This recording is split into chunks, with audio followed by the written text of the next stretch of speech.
ایک خودکشی کی ویڈیو بہت زیادہ وائرل ہو رہی ہے. عائشہ نام کی ایک لڑکی ہے انڈیا میں, جو جہیز نہ ملنے پر اور اس طرح کے مسائل تھے تو اس نے ایک ویڈیو ریکارڈ کروائی ہے. اپنے ماں باپ کو کہا ہے کہ میں جا رہی ہوں اور میں مر رہی ہوں. ماں باپ بیچارے رو رہے ہیں, روک رہے ہیں, لیکن نہیں میں جا رہی ہوں, اور جا کے بالآخر وہ مر جاتی ہے. مجھے نہیں پتا یہ حقیقت ہے یا فیک ہے. ہم فرض کر لیتے ہیں حقیقت ہے, ہو سکتا ہے. میں اس لیے نہیں کہہ رہا کہ یہ دعویٰ نہیں کر رہا کہ فیک ہے, بھائی مجھے تحقیق نہیں ہے, نہ میں نے اس کے والدین سے فون پہ بات کی, مجھے نہیں پتا, لیکن بظاہر حقیقت لگ رہی ہے. فیک لگتا نہیں ہے کہ فیک ہے. تو اس میں لوگوں کے بہت سارے کمنٹس آ رہے ہیں, ہائے بیچاری کے ساتھ ظلم, ہائے بیچاری کے ساتھ زیادتی, ہائے یہ دیکھو یہ جہیز کی وجہ سے ایسا ہو رہا ہے. میں اکثر بیانات میں ایک بات کہتا ہوں, دیکھو ہمارے پاس قرآن و سنت ہے. جب قرآن و سنت سے ہمیں رہنمائی ملتی ہے تو ہمیں کسی اور چیز سے رہنمائی کی ضرورت نہیں ہے. ہمیں اسلام ہمیں گائیڈ کرنے کے لیے کافی ہے. عقل پرستوں کا کام ہے کہ وہ اپنی عقل سے فیصلہ کریں. جو اسلام کو نہیں مانتے وہ جو بھی کمنٹس کریں, وہ اس لڑکی پہ ترس کھائیں, ہائے بیچاری کے ساتھ یہ ہو گیا, ہائے بیچاری کے ساتھ, اور یہ معاشرہ یوں کر رہا ہے, ہائے ہائے ہائے, وہ کرتے رہیں. ہمیں قرآن و سنت سے جو معلوم ہدایات ملتی ہیں, ہمیں خودکشی کرنے والے پر ترس کھانے کی اجازت بولو نہیں ہے. سب سے زیادہ نرم دل اور رحم دل اس کائنات میں ہمارے عقیدے کے مطابق محمد صلی اللہ علیہ وسلم تھے, جو رحمت للعالمین تھے. آپ نے خودکشی کرنے والے پہ ترس نہیں کھایا. فی الحال سرسری غور سے 2 واقعات میرے سامنے آ رہے ہیں خودکشی کرنے کے نبی کے دور میں. سرسری غور سے, ہو سکتا ہے اور بھی ہوں. ایک واقعہ, میدان جنگ میں ایک شخص نے بڑی بہادری کے جوہر دکھائے, لڑے ہیں مسلمانوں کے لیے, بہادری کے جوہر دکھائے ہیں, اور صحابہ نے نبی صلی اللہ علیہ وسلم کے سامنے آ کے ان کی تعریف کی کہ یہ تو بڑی بہادری سے لڑے ہیں اور بڑا زبردست انہوں نے آج مسلمانوں کی مدد کی. آپ صلی اللہ علیہ وسلم فرمائے فی النار, انہوں نے جانا کہاں ہے, جہنم کی آگ میں. صحابی کہتے ہیں میں بہت فکر مند ہوا, میں ان کے تعاقب میں لگ گیا کہ دیکھوں یہ کون سا ایسا عمل کر رہے ہیں. پتہ یہ چلا کہ وہ بہت زیادہ زخمی ہو چکے تھے, تو زخموں کی تکلیف برداشت نہ کی اور اپنے آپ کو قتل کر دیا. اسلام کے لیے لڑے, راہ خدا میں زخم اٹھائے.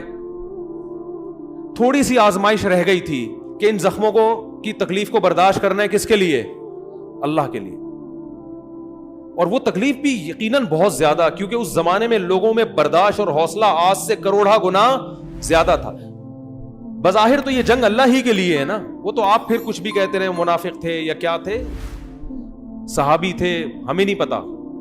لیکن جو زمینی حقیقت, جو ظاہری ایک نقشہ بتا رہا ہے کہ کس کے لیے لڑے ہیں, اللہ کے لیے. جان کس کے لیے دی, اللہ کے لیے. قربانی کس کے لیے. اب تکلیف اتنی زیادہ ہو رہی ہے, اور اس زمانے میں یہ بھی نہیں تھا کہ کوئی پین کلر فوراً کھا لی جائے اور آرام آ جائے. ان کو پتا تھا یہ 6-7 مہینے کی تکلیف ہے, یہ جلدی ختم ہونے والی نہیں ہے. اور یہ بھی تھا کہ ہو سکتا ہے اس تکلیف میں ویسے ہی مر جاؤں کل پرسوں ترسوں جا کے.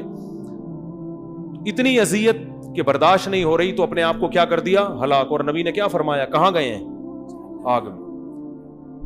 تو یہ خودکشی معمولی جرم بولو نہیں ہے. دوسرا واقعہ, ایک شخص نے خودکشی کی جو کلمہ گو تھے.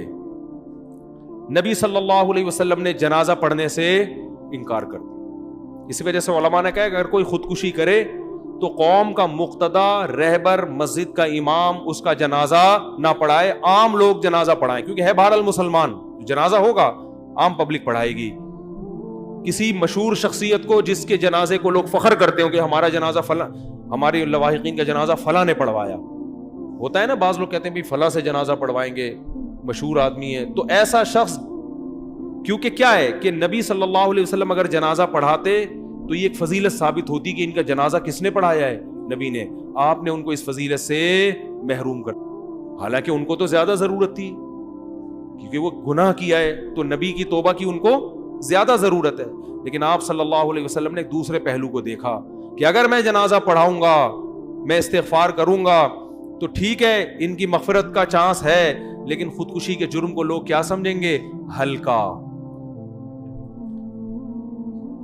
ہم دعا گو ہیں, اللہ ہماری اس بہن کی مغفرت فرمائے, عائشہ نام کی جس نے خودکشی کی, لیکن ہم اس پہ ترس نہیں کھاتے, اچھا کام نہیں کیا. یہ قابل ملامت ہے. اگر اللہ اس کو زندگی دے تو اس کو تعزیر لگے گی, سزا ملے گی, اسلامی حکومت ہوگی تو سزا ملے گی, آپ نے یہ عمل کیوں کیا. اور آخرت کی بڑی شدید وعید ہے. نبی صلی اللہ علیہ وسلم نے ارشاد فرمایا, جس نے اپنے آپ کو ہلاک کیا, جس طرح سے ہلاک کرے گا جب تک قیامت قائم نہیں ہو جاتی, برزخ میں وہ اسی طرح اپنے آپ کو مارتا رہے گا. یہ سزا تو برزخ میں ملے گی اس کو.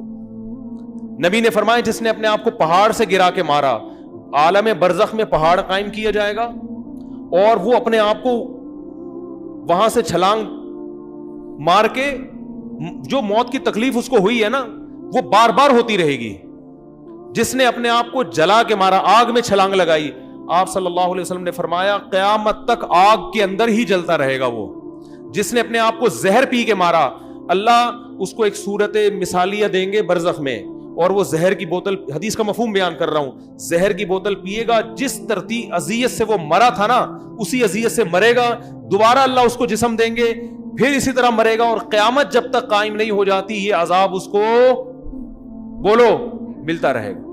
لوگ کہتے ہیں اصل میں یہ تو بہت زیادہ بیچارے پریشان ہوتے ہیں اس لیے خودکشی کرتے ہیں.